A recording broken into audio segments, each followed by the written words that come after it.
जी खबर कोने।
जैक जो छा थियो जोनी?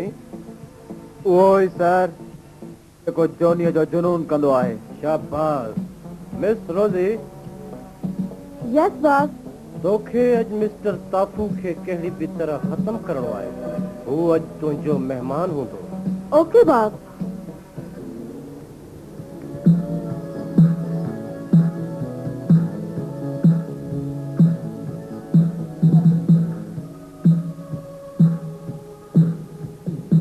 आखिर अहिड़ी कहिड़ी ॻाल्हि आहे जो सेठ रहीम मूंसां सौदे में नथो थिए?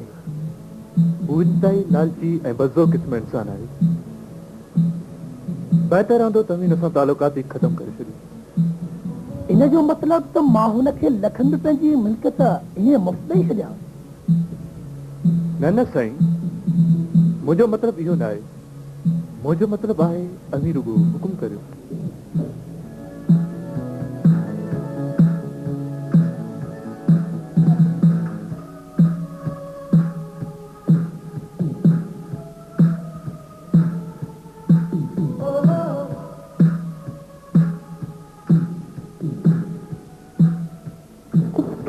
मैं तो वेही सघां थी। ओह व्हाई नॉट, आऊं हिते वॾी ख़ुशी सां वेही सघूं था। Thank U. हा, पहिरियों इहो ॿुधायो त छा हलंदो, थधो या काफ़ी? जेकी तव्हांजी दिलि चवे। हा, मुंहिंजी दिलि बि चवे त दुनिया जी हर शइ हाणे तव्हांजी अॻियां पेश कयां। ही तव्हांजी महिरबानी आहे। वेटर हिकिड़े मिंट जे अंदरि कॉफ़ी खणी आओ। ऐं हा, इहो ॿुधायो त अॼु असां नवाज़िश कीअं कई अथव? बस एतिरी ॻाल्हि खे नवाज़िश था चओ। अञा त वॾा प्रोग्राम पंहिंजा। ओह सदके वञा, अहिड़ा जे कुर्ब कयव असीं त कुस्ती वेंदासीं। कुस्ती बिल्कुलु। पर छिरे से न पिस्तर सां। छा मतलब है तव्हां? मतलब त मरण लाइ तयार थी, इन लाइ सेठ रहीम तोखे ख़त्म कराइण लाइ पूरो 1 लख रुपया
तव्हां जी वॾी महिरबानी जो तव्हां मुंहिंजी मदद कई।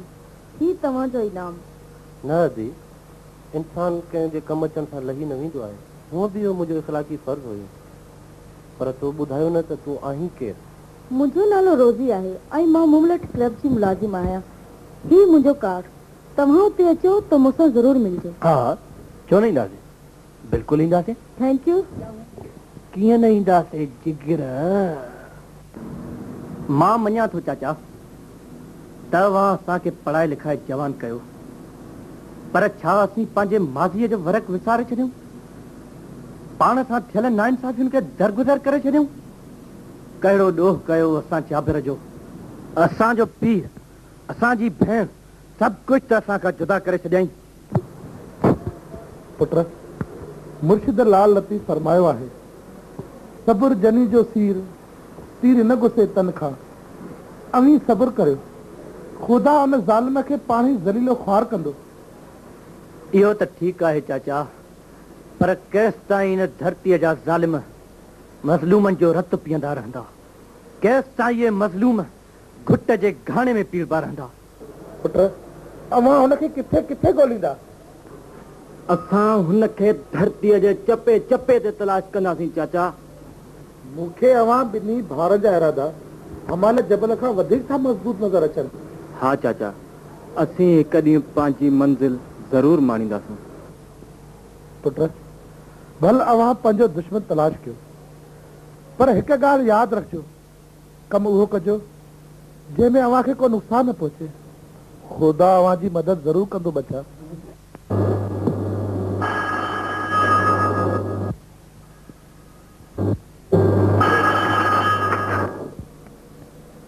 Hello, Sikandar speaking. परवीन अची थी कॾहिं?